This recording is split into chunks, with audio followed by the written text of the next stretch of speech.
I shouldn't want you, I shouldn't need you, but I'm afraid that's not up to me. Cause when I hear you sing through my speakers, it's like my mind takes a hold of me. I've tried shutting you off for some time now, but I'm still hearing your voice in my head. Oh, I wish I was more. What my sound preferences are. I like bass. And if it can have quantity and quality, I'm rocking it. Especially mid bass. I like the slam over the sub bass rumble. I like my mids super clean. I'm not a big fan of overly colored, overly thick, overly warm mids. Not a big fan of that. And highs that are very sweet and seem to be able to keep up without ever being overbearing or in your face. So you're in my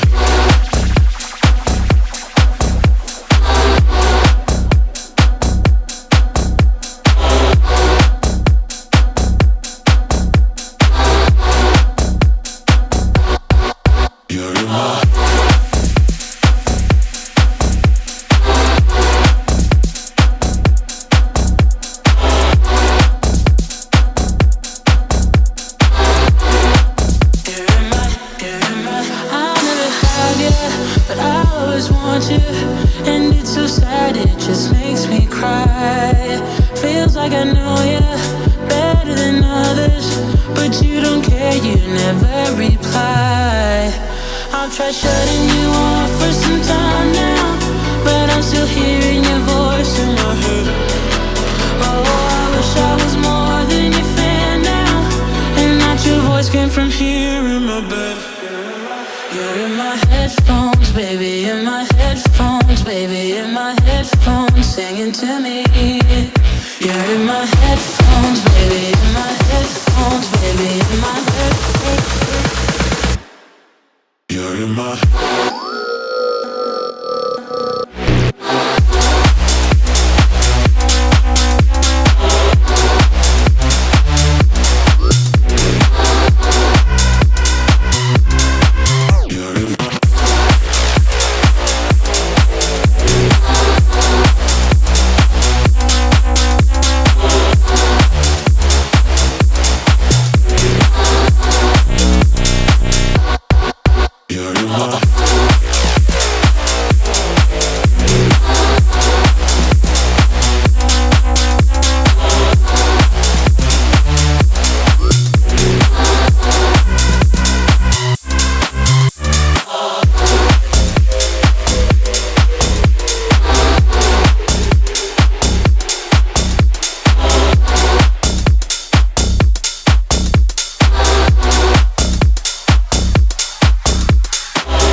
Hello, I'm bringing you a fun one today. One of two EPZs that they sent me, and I've had a bunch of EPZs in the past. The Q5, that little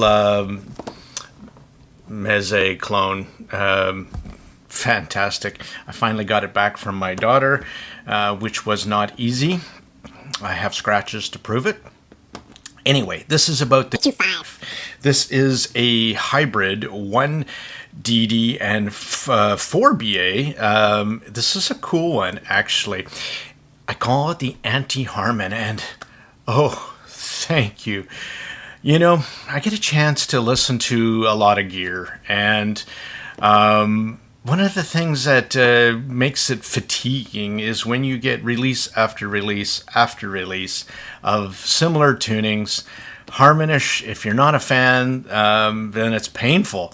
It really is. And I'm not about the Harmonish tuning so much.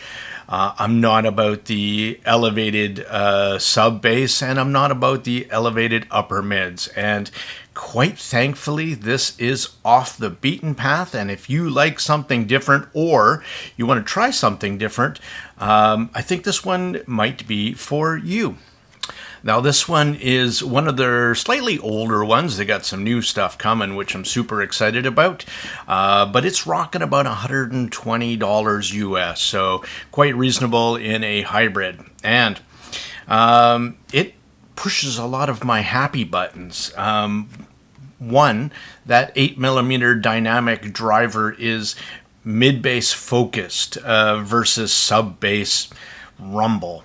Not that this driver doesn't go down, and that's one thing I can say about the EPZ IMs is that they have always used quality drivers, and there is no slouch in this one as well. Comes in different colors. I've got this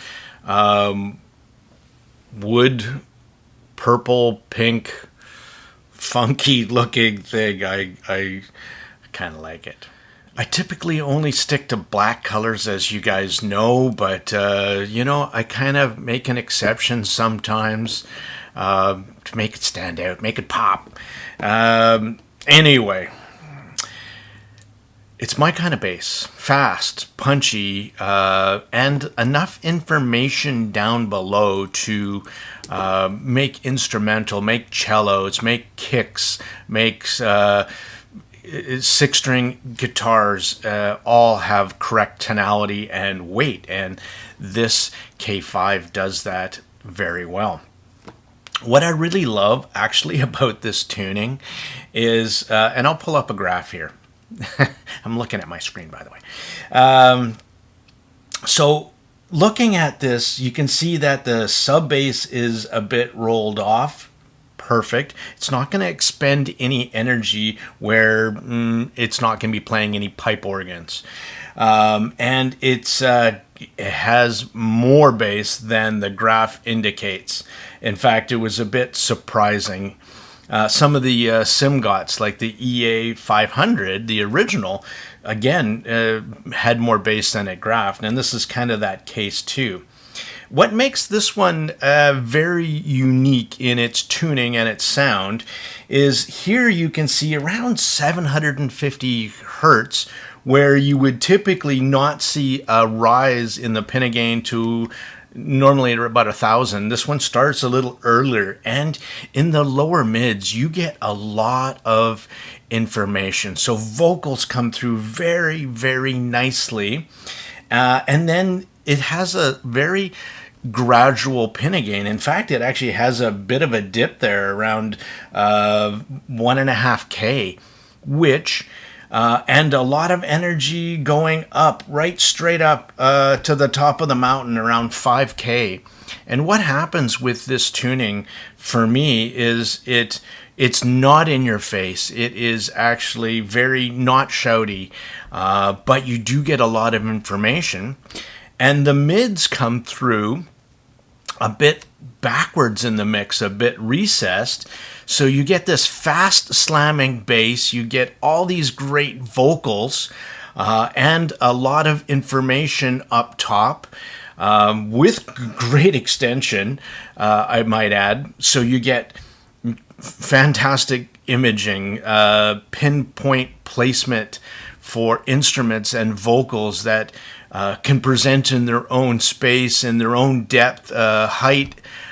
You get a really wide stage, but it's just a really, really fun presentation with the bass energy, the slightly recessed vocals, and then the upper top end energy that's really detailed and informative without getting in your face. And it's very this tuning is very refreshing. I'm very thankful that somebody's making something different, and thank you to EPZ for this one.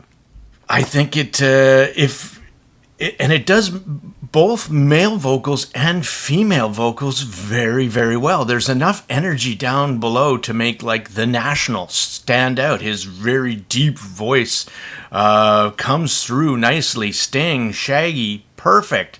And I was just listening to some Lord, some Halsey, some fun stuff.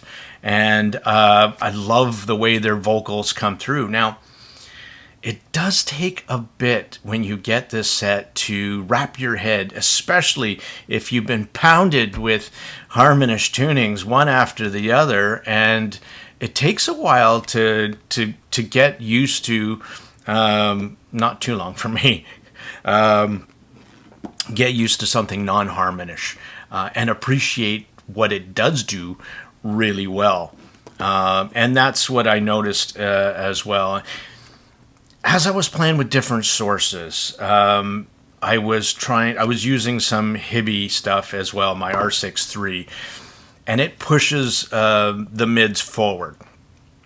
That is okay if you want a bit more energetic upper mids, but that's not what this set is about, and I think it's counter intuitive to its overall core natural tuning.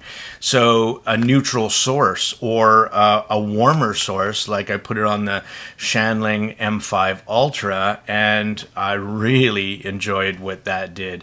It kind of emphasized the lower bottom end and made the top even sparklier. I know that's not a word. Just deal with it. Now, one thing that I also did play with when it comes to hybrids, I actually like doing two things. I like putting it on this iFi IE match, and it's an impedance corrector, I might say. And then I have this adjustable, you've seen it in some of my other views, OK CSC adjustable impedance adapter. Goes from 0 to 100 ohms. Independently left and right adjustable. Very cool. This is like $25. And some IAMs do not change whatsoever with an impedance adapter. This one did something very unique. What happened when I put it on, and if you go to my Squig, I'll put the link in the description, is it changed its tonality a lot. It balanced it. Nope, I'm not going to say that word because it didn't balance it off. What it did do is attenuate the top end and mids quite substantially, so you get a completely different tuning. But what really happened was that bass that was very prominent at the without the regular tuning came smack dabbing with a Thor's hammer across your head. It was pretty cool. I liked it quite a bit. It gave the bass some serious texture, and that wicked bass, mid bass, just came slamming down. It kind of put the mids more into the recessed back of the overall presentation.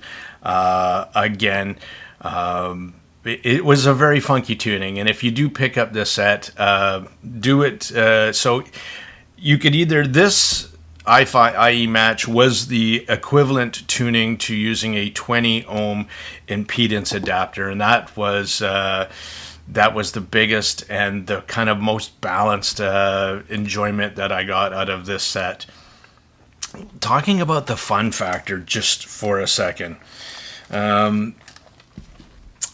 I just love the way it presents upper mids and mids in total, with instrumental and vocals.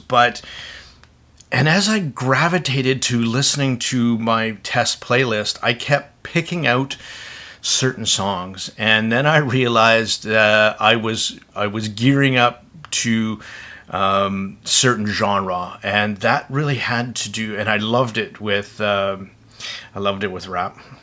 I loved it with reggae, but I really enjoyed it with rock. I put a big banner across my notes that said the ultimate rock I am. That kick-ass kick bass, vocals that come through so cleanly, yet let the instrumental shine.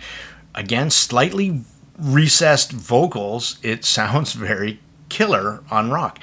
Painted Black, The Tea Party. Amazing punchy bass.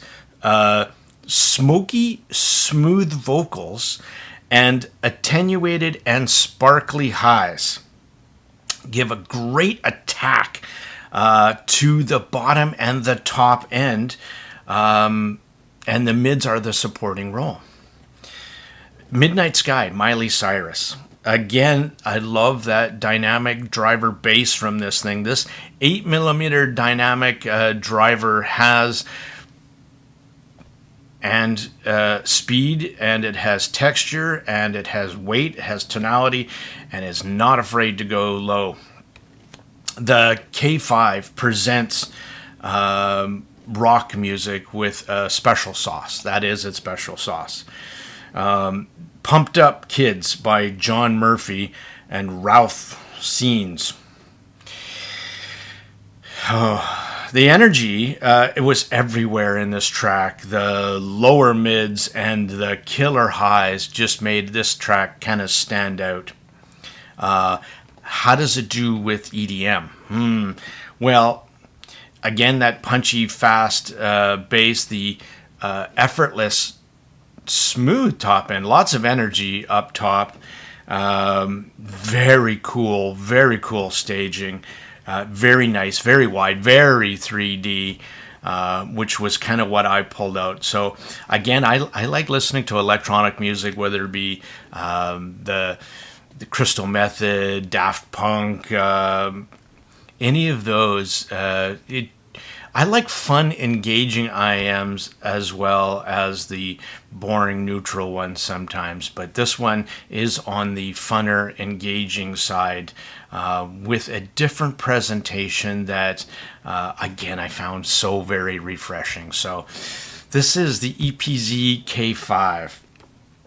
The only negative thing I will say about this set is this. Two things, but they're minor. The first thing that when you get these little shirt killers is what I call them, chuck it. I don't know why I still had one, but I did. And secondly, chin sliders. So this is the cable that it came with. It's a really nice, thinner, pure copper 2-core cable. Very well behaved, very untangly. But that chin slider is pure evil, incarnate. It just doesn't stay there. It just slides all over the place. So don't look too closely, but I hot glued the damn thing to stay in place, just so I could listen to this thing without going completely insane. That's it for now on this one. I got another one coming up, which is what they call the Sennheiser IE600 killer, with some very funky shells. Haven't listened to that one yet, but the tuning looks very funky. I got the CCA Hydro coming up. I've got something incredibly special, which from Alpha Omega and my Omega, which 5 months later it is now in my ears. That's it for now. Bear with me. Tons of fun stuff actually coming up on the channel. I've got an X-Memes hybrid coming from Hibby called the Xeno. This thing is pretty interesting too. It's DSP powered, 2 different amplifier sections, 2 different DACs inside for the DSP, 1 for the driver, 1 for the X-Memes. So that's going to be pretty interesting as well. And I have a new Oravetti hybrid that came in that